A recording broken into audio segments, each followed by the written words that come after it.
समंदरी तूफान का पाकिस्तान से फासला मजीद कम हो गया। बिपरजॉय के असरात कराची में जाहिर होने लगे।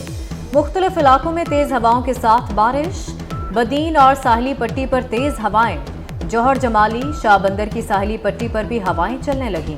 तूफान के मरकज में 150 किलोमीटर फी घंटा की रफ्तार से तेज हवाएं। तूफान से 30 से 35 फीट लहरें बुलंद हो रही हैं। ठट्ठा, सजावल, बदीन, थरपारकर, उमरकोट में 17 जून तक बारिश मुतवक्के है। तूफान के बायस कराची में हंगामी हालात हैं। अवाम तूफान की सूरत हाल को मामूली ना समझें। वफाकी वजीर शेर रहमान की चेयरमैन NDMA के साथ प्रेस कॉन्फ्रेंस। कहा कि टिबंदर, ठट्ठा, बदीन के लोगों को महफूज मकामात पर मुंतकिल किया जा रहा है।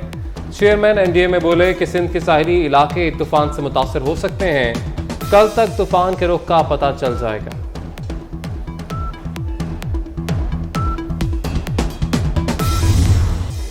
तूफान ने सिंध के साहिलों की तरफ बढ़ना शुरू कर दिया। जाती की साहिली पट्टी और मुख्तलिफ दूसरे साहिली इलाकों से लोगों का इनखला। 6000 से ज्यादा अफराद को रेस्क्यू कर लिया गया। जिला थरपारकर में अलर्ट जारी। शकूर झील के करीब देहात खाली कराए जाएंगे।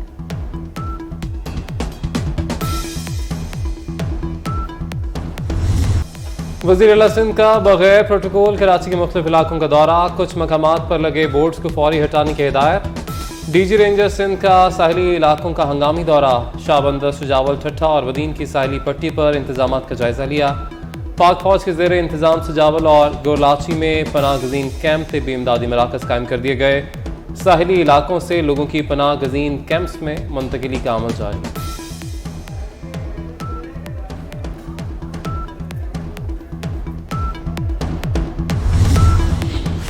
वज़ीर आला पंजाब मोहसिन नकवी का वज़ीर आला सिंध मुराद अली शाह को फ़ोन। समंदरी तूफान से निपटने के लिए मुकम्मल ताउन की यकीन दहानी करा दी। मोहसिन नकवी ने कहा कि सिंधी बहन भाइयों की हर मुमकिन मदद की जिम्मेदारी कौमी फर्ज समझ कर निभाएंगे।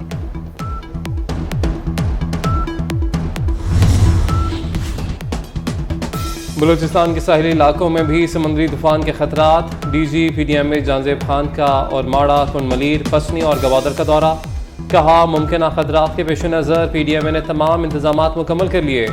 गिडानी, विंदर, डाम समेत दीगर इलाकों में रेस्क्यू अमला तैनात कर दिया।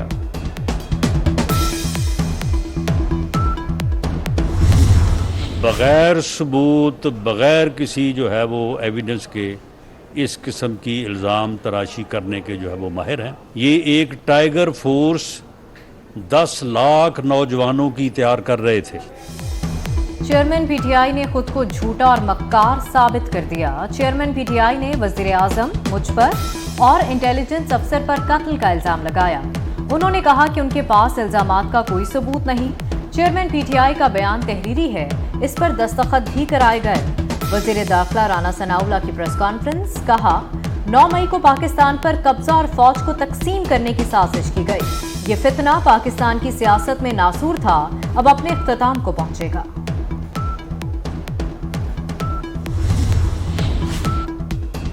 PDM सरबराह मौलाना फजल रहमान ने कहा है कि मगरबी दुनिया ने तीसरी कुव्वत पैदा की जिसका एजेंडा CPEC रोकना था। पाकिस्तान की चीन से दोस्ती गैर मुतनाज़ है। सरमायाकारी के लिए चीन को एतमाद की ज़रूरत है। DI खान और बन्नू में भी सनती जोन बनाए जाएंगे। जिना हाउस पर हमले के मरकजी किरदार पुलिस की गिरफ्त से बाहर। हमाद अजहर, असलम इकबाल, इम्तियाज शेख और हसान न्याजी पकड़े ना जा सके। पुलिस की मुतादिद छापों की इत्तला मुल्जिमान को पहले ही पहुंच गई। असलम इकबाल पर जिना हाउस के बाहर शहरी के कत्ल का इल्जाम। हमाद अजहर और शेख इम्तियाज शहरी को जिना हाउस तोड़फोड़ के लिए लाए थे। चारों मुल्जिमान की गिरफ्तारी के लिए दोबारा टास्क सौंप दिए गए।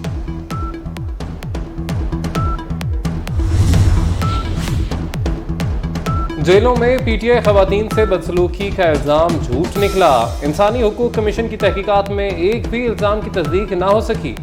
नेशनल कमीशन बराए इंसानी हुकूक ने रिपोर्ट वज़ीर आज़म को भिजवा दी। चेयरमैन PTI ने जेलों में कैद कारकुनों पर तशद्दुद और गैर इंसानी सलूक के इल्ज़ाम लगाए थे। परवेज इलाही के खिलाफ पंजाब असेंबली में भर्ती केस। लाहौर हाई कोर्ट ने साबिक वज़ीर आला को वापस जेल भिजवा दिया। एडिशनल सेशन जज का हुक्म मुअत्तल होने पर परवेज इलाही को जेल भिजवाया गया। परवेज इलाही के वकला ने एडिशनल सेशन जज के फैसले को लाहौर हाई कोर्ट में चैलेंज किया था।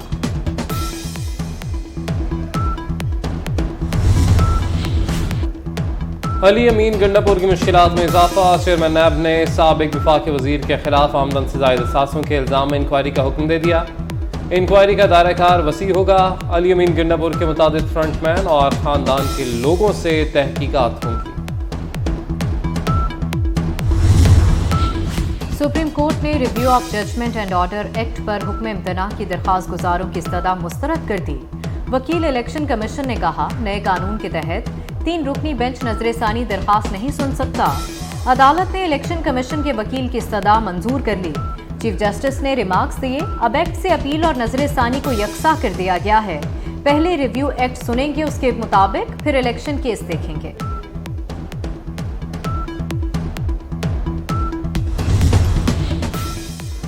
महंगाई के मारे अवाम को फिर बिजली के झटके। बिजली एक मरतबा फिर ₹1.61 महंगी।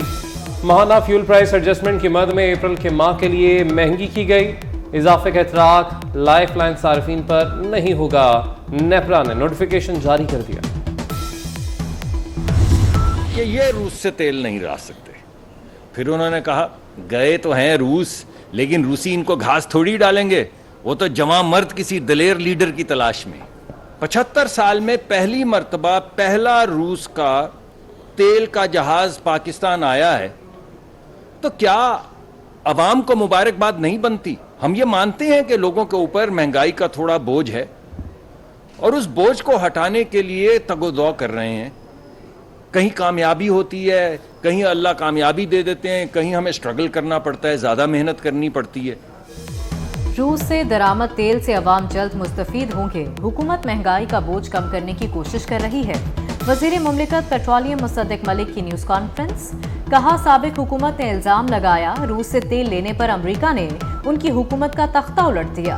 अमरीका ने रूस से तेल लेने पर अब हुकूमत का तख्ता क्यों नहीं उठाया?